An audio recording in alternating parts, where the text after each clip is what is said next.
Hello, hello, hello, Facebook family and friends.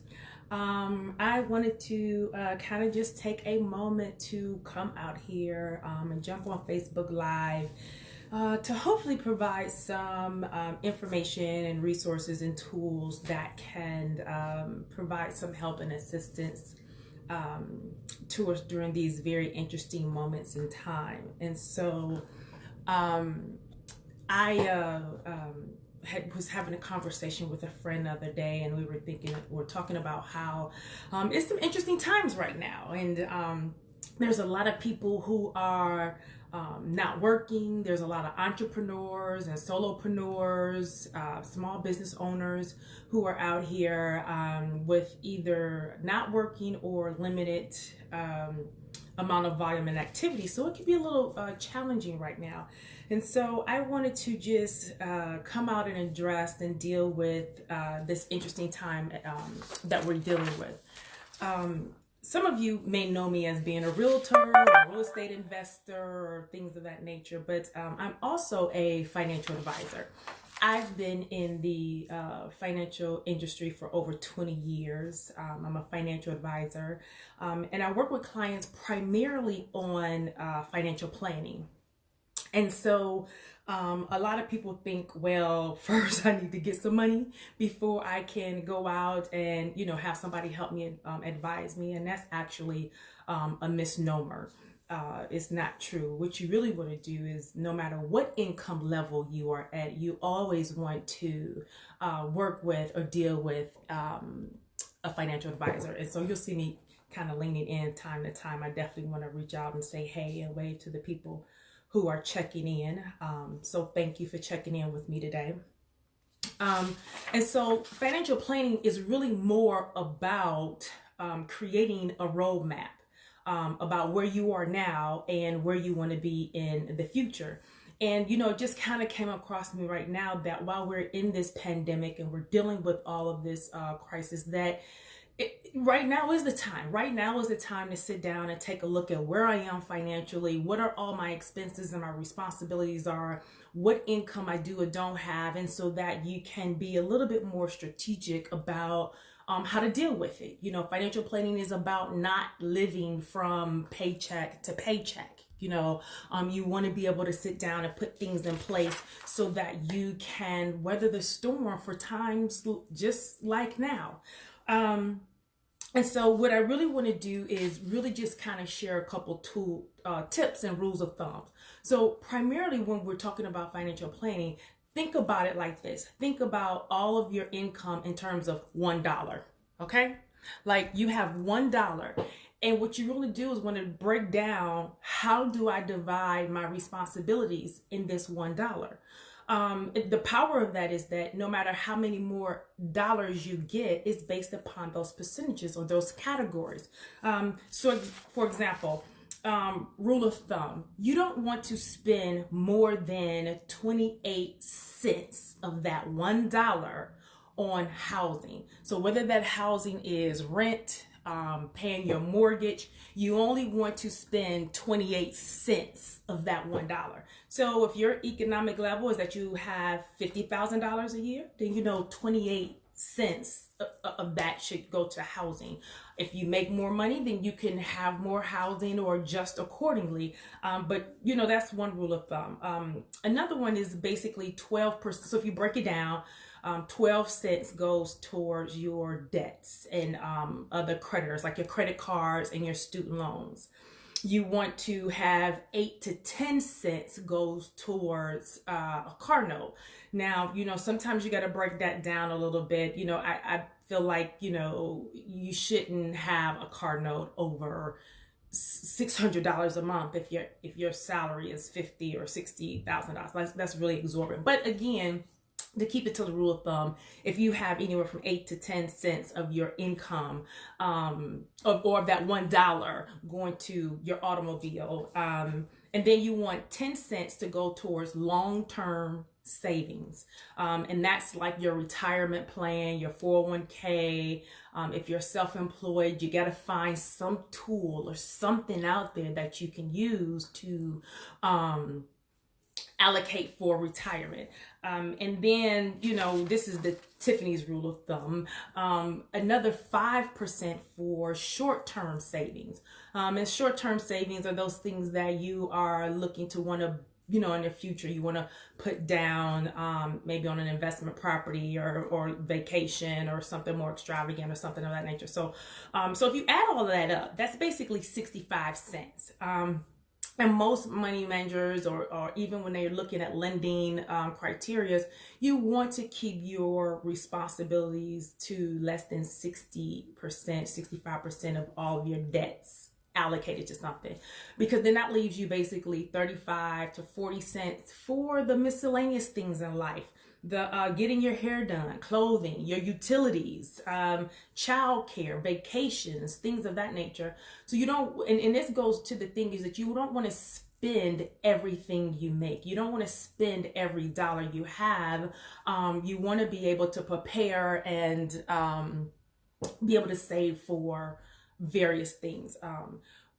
The value of, again, having the plan is that it is so powerful when you have it in writing. There's no magic to this, because when I sit down with most people say, I know that this was what I was supposed to do. I just never had anybody to really sit down with me and kind of put it all together. Because we always know it's so much more powerful when you have something in writing. So the first step to any financial plan is not magic. It's just really to get it in writing. It's to sit down and create a plan. What are all of your expenses? Write it all out, right? What are your credit cards? What's the minimum payments on all that? And then that way, when you have income coming in, you have the ability to say, okay, maybe there's a shortfall, or I have some excess, or how could I be more strategic? Also, the value is that when it's in writing, you can forecast better.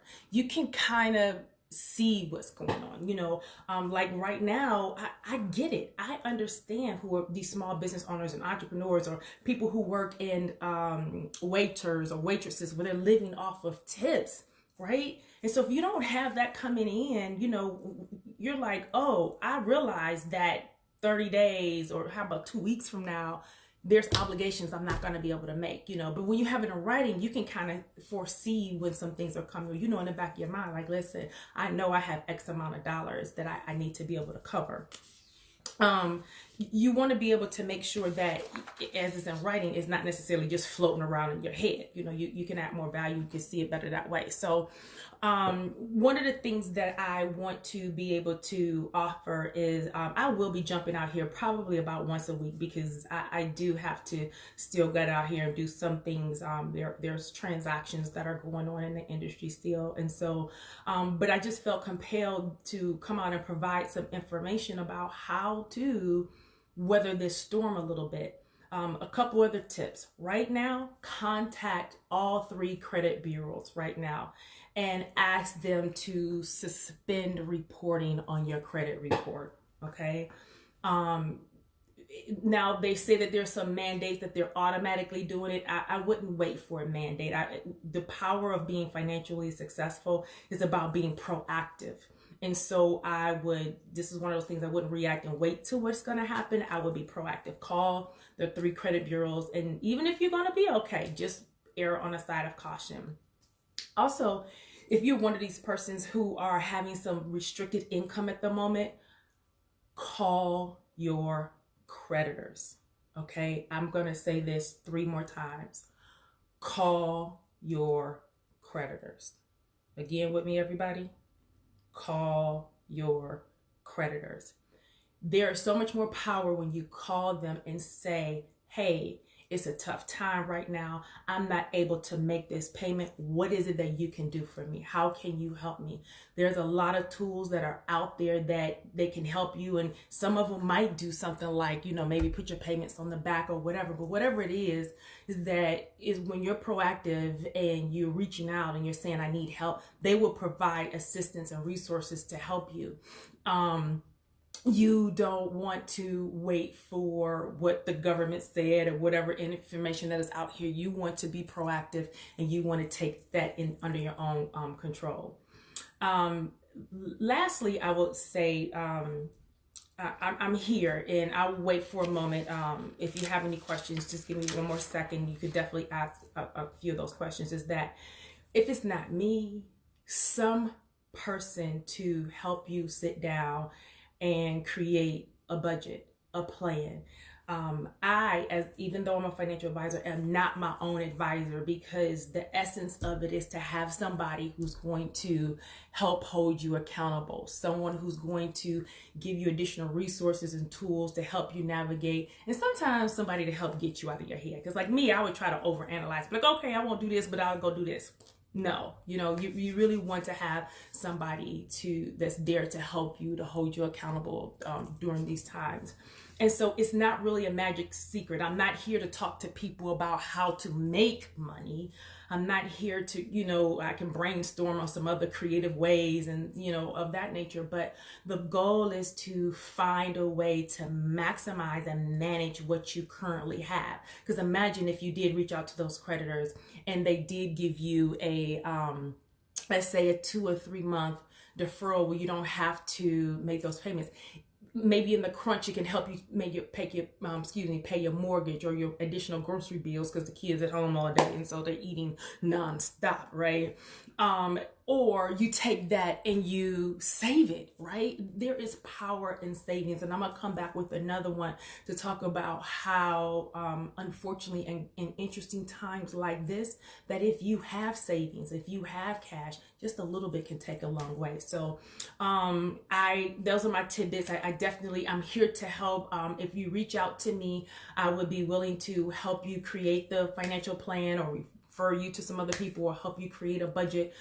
So feel free to reach out to me at AskTiffanyH, AskTiffanyH at gmail.com.